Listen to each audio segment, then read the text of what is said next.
नमस्कार दोस्तों।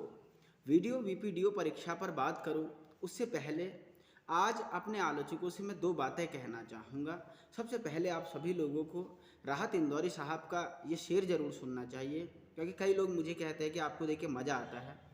तो आज मैं उन्हें मज़े देने के पूरे मूड में हूँ कि अगर खिलाफ हैं होने दो, ये धुआं है आसमान थोड़ी है, और सभी का खून है शामिल इस वतन की मिट्टी में, किसी के बाप का हिंदुस्तान थोड़ी है। तो दोस्तों, वीडियो और वीपीडीओ परीक्षा में इस शनिवार के दिन अभी तक जो हमारी तय सीमा रेखा है उसके हिसाब से भले ही कोई कितनी आलोचना करे, लोग कितने ही बौखला क्यों ना जाएं, भ्रष्टाचारियों के कंठ में सांप क्यों ना लौटने लगे, बड़ी दृढ़ निश्चयता के साथ भ्रष्टाचार को समाप्त करने की इस जंग में हम अवश्य अपना कदम बढ़ाएंगे। और बहुत सारे लोगों ने एक बात लगातार मुझसे कही है कि आप वीडियो बनाते हैं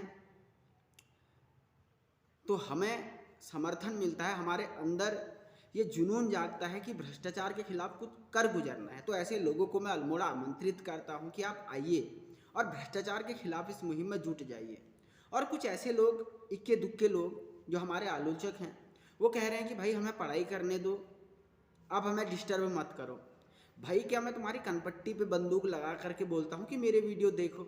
ये कैसी नॉनसेंस पूर्ण बात है आप लोग करते हो। देखिए, आप मेरी आलोचना करो, मुझे बुरा नहीं लगता, लेकिन आलोचना लॉजिकल होनी चाहिए कि भैया तुम्हारे इतने नंबर आ गए, या तुम्हारे वीडियो से हमारा टाइम वेस्ट हो रहा है। क्या भ्रष्टाचार के खिलाफ वही लड़ सकेगा जिसके 80 नंबर आएंगे? मैं आपसे सवाल पूछता हूँ। दूसरा, क्या इस बात का क्या लॉजिक है कि आपका टाइम वेस्ट होता है? तो भैया मत देखो। और मैं उन लोगों से कहना चाहता हूं कि ये भ्रष्टाचार के खिलाफ निर्णायक जंग है, निर्णायक जंग है। और आज जो लोग ये सोच रहे हैं कि चलो वीपीडीओ परीक्षा में जो होना था हो गया, आगे अच्छा होगा, बिल्कुल नहीं। अगर आज हम लोग नहीं जागे तो ये सिलसिला सालों साल रहेगा। अब हमें बाबा साहब अम्बेडकर के रास्ते पर चलकर, महात्मा गांधी जी के रास्ते पर चल कर के अहिंसात्मक तरीके से सत्याग्रह का मार्ग अपनाना होगा। थोड़ा सा मैं आज संवैधानिक बातें भी इसमें करना चाहता हूँ। देखिए, भारत के संविधान का अनुच्छेद 16 आप लोगों ने पढ़ा भी होगा, काफ़ी होशियार लोग हैं आप लोग, कि लोक सेवा में आपको चयन के समान अवसर मिलेंगे। तो कहाँ आपको समान अवसर मिल रहे हैं? ये तो आपके मूल अधिकारों का खुलेआम हनन है। और आज क्या आप अपने मूल अधिकारों का त्याग करेंगे तो कल को धीरे धीरे आपको और चीज़ें भी छोड़नी पड़ेंगी। क्या हमारे संविधान निर्माताओं ने इसी दिन के लिए, इसी समय के लिए हमारे हक और हुकूक को बनाए रखने के लिए संविधान लिखा था? बताइए, क्या कहता है प्रियम्बल ऑफ इंडिया? कि हम भारत के लोग, we the people, we are the supreme power of India. हमारे हाथ में ही, भारत के आम लोगों के हाथ में ही वास्तविक सत्ता है। इस पावर को we need to be realize it. अगर हम इसको रियलाइज करेंगे, हमें इस बात का एहसास होगा। देखिए, मैं उत्तराखंड के युवाओं से कहना चाहता हूँ, इन लोगों ने आपके विचारों को इतना दबा दिया है कि आपको विरोध करना आ ही नहीं रहा है। आपके अंदर इंफीरियरिटी कॉम्प्लेक्स, वो हिंदी में मेरे ख्याल एहसास कमतरी का एक भाव भर दिया है कि अपने आप को कम समझना। आप कम नहीं हैं। युवा शक्ति इतनी बड़ी शक्ति है कि अगर वो अपने पूरे रौद्र रूप में आ जाए तो उत्तराखंड की सरकार, क्या पूरे देश की सरकार को हिलाने की ताकत रखती है।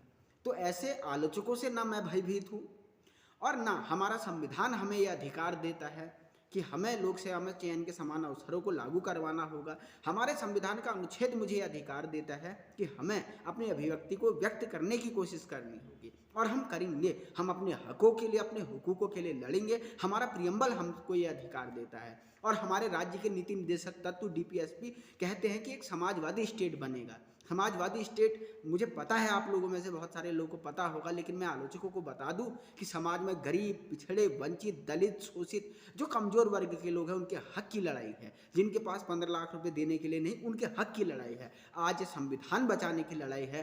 राज्य के गठन का जो वास्तविक उद्देश्य था उसे बचाने की लड़ाई है। और ऐसे में हर एक एक युवा को एक आहुति तो देनी पड़ेगी। तो अल्मोड़ा आप आइए, मैं पूरी कोशिश करूंगा कि इस केस के साथ साथ ही आने वाली तमाम परीक्षा में भ्रष्टाचार का नामो निशान समाप्त हो जाए। जय देवभूमि, जय उत्तराखंड, भारत माता की जय।